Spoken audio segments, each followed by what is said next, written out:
nous quittons Toulon au petit matin, embarqués avec la voiture sur un énorme Corsica Ferry à destination de Minorque.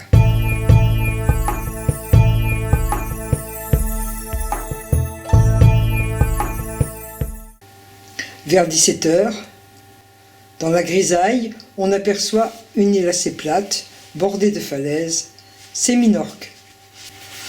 À Ciutadella, un port moderne a été aménagé pour recevoir les ferries et le port ancien, nous le découvrirons le lendemain, s'abrite au fond d'une ria encaissée.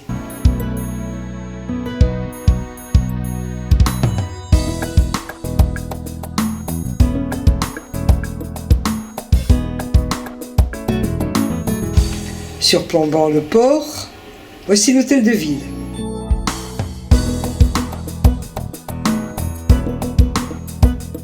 Ancienne capitale de l'île, Ciudadella est une ville de charme et on flâne le nez en l'air pour admirer ses somptueux palais et sa cathédrale.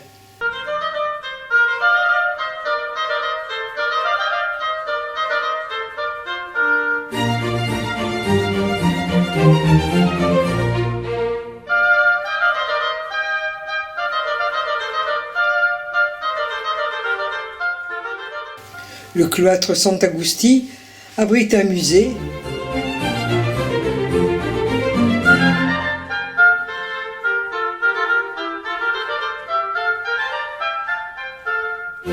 et une émouvante église aux fresques presque effacées. Nous musardons dans les ruelles.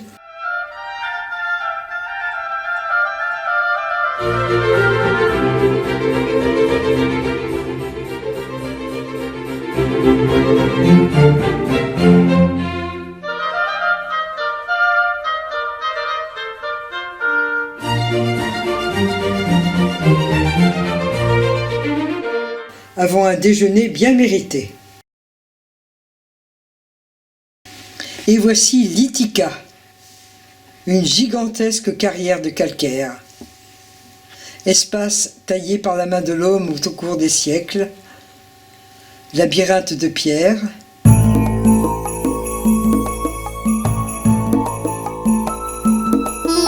et totem majestueux.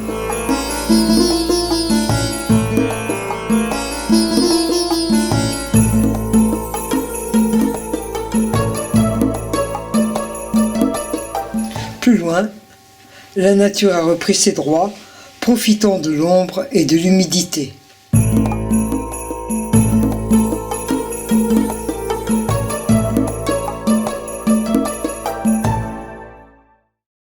Falaises déchiquetées par la mer,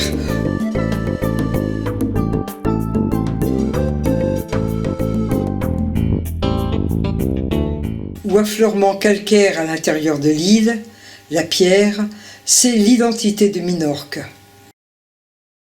Le centre de l'île est voué à l'élevage et de hauts murs de pierres sèches entourent les pâturages. Chaque ferme s'enorgueillit de sa production de fromage. Et souvent, au milieu d'une prairie, on tombe sur un talayote, une tour de guet datant de la préhistoire. Des talayotes, il y en a des centaines de toutes tailles à Minorque et la découverte des sites préhistoriques enchantera notre séjour. Nous logeons à Cala Galdana sur la côte sud. Et, autre enchantement, la randonnée à pied de calanque en calanque.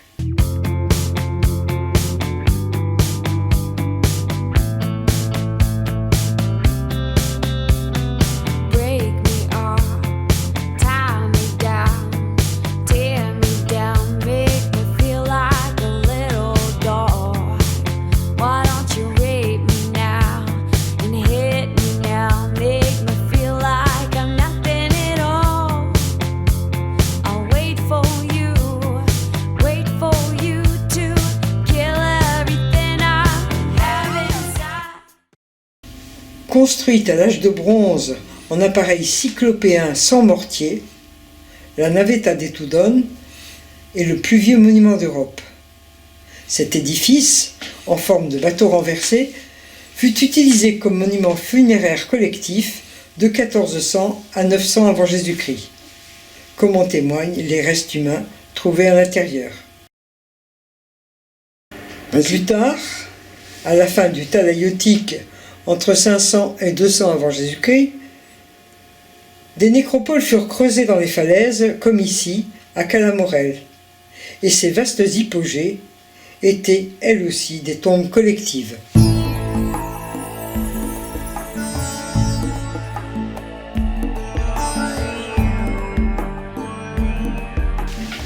Et à Minorque, la mer n'est jamais bien loin.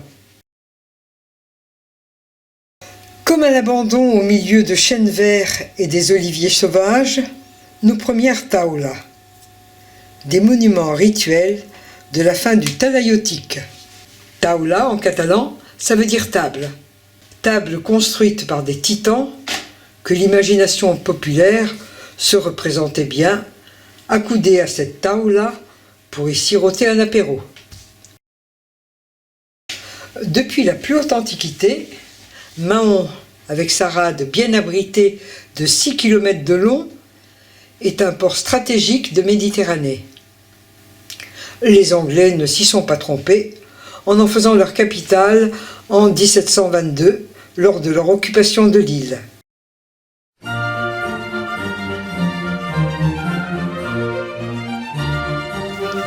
Resto sympa au bord de l'eau.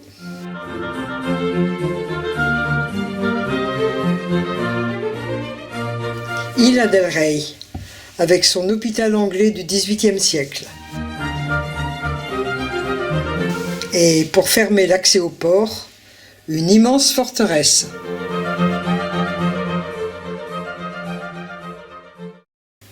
Jean Choriger, volet vert et beau window.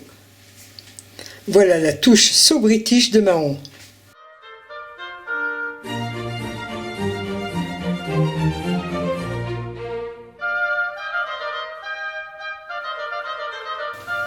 Dans l'enceinte d'un ancien couvent, un musée très didactique, mais les objets préhistoriques sont rares.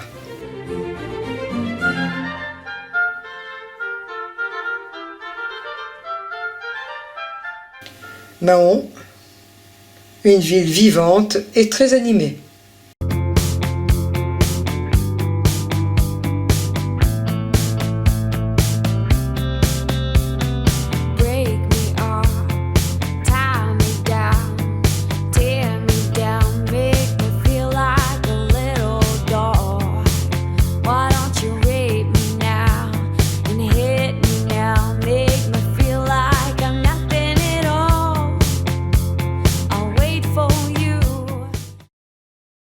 Juché sur une colline et dominé par 3 talaïotes, Torredongalmes est le plus grand site préhistorique de Minorque.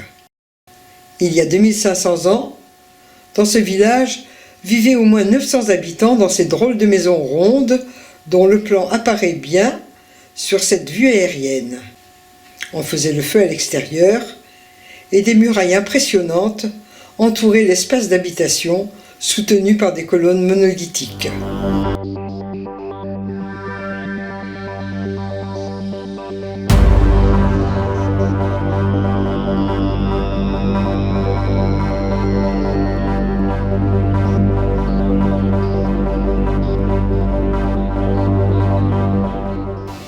À l'extérieur, cette grande salle, dont les poutres de pierre ont résisté au temps, servait à stocker des provisions.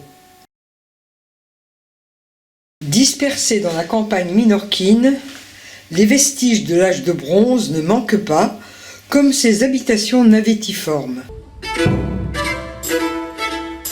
Ou, à Rafal-Rubis, ces 2 magnifiques navettes funéraires dans lesquelles on peut entrer. À Sant'Agustí-Vieille, cas unique à Minorque, le talaïote comprend une vaste salle circulaire et, soutenant cette masse énorme, au plafond, des poutres en bois d'olivier sauvage daté au carbone 14 de 850 avant Jésus-Christ.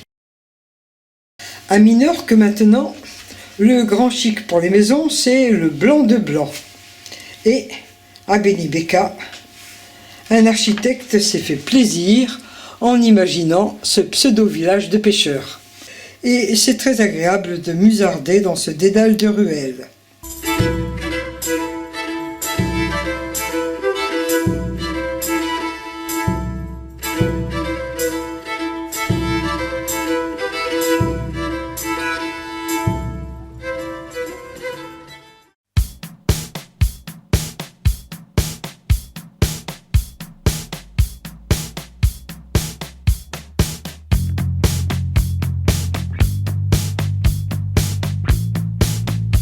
Sur la côte sud, fin octobre, la mer était souvent forte.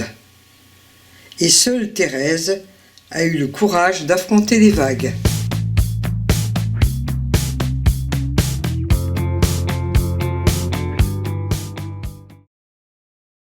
« 20 minutes de marche sur la planète Mars. » Et nous voilà à Cala Pregonda.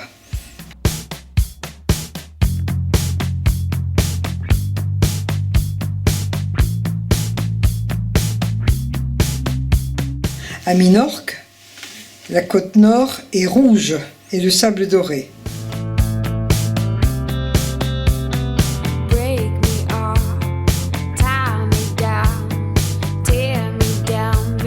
C'est un bonheur de nager dans ces eaux turquoises à la rencontre des poissons.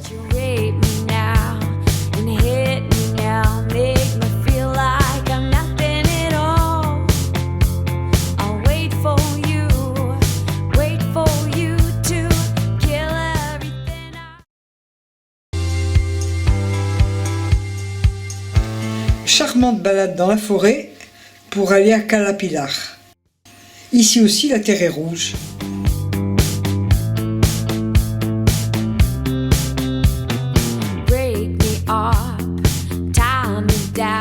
Descente par un escalier pour ne pas endommager une dune volcanique. Plage d'or dans un écrin pourpre. Un coup de cœur.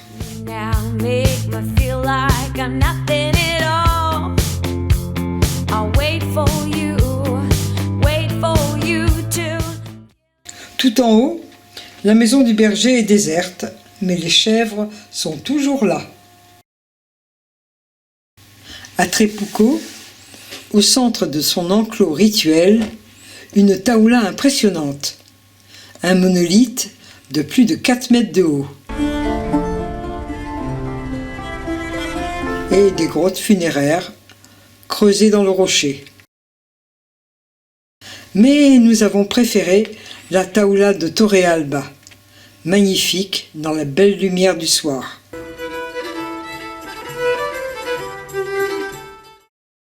Et voilà le portail emblématique de Minorque.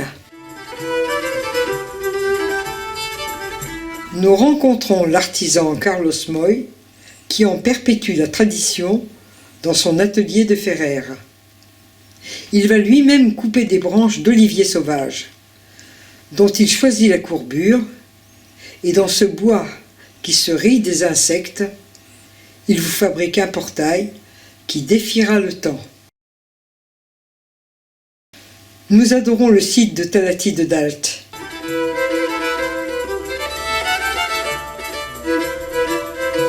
Dans l'enceinte sacrée, la taoula a arrêté la chute d'un pilastre.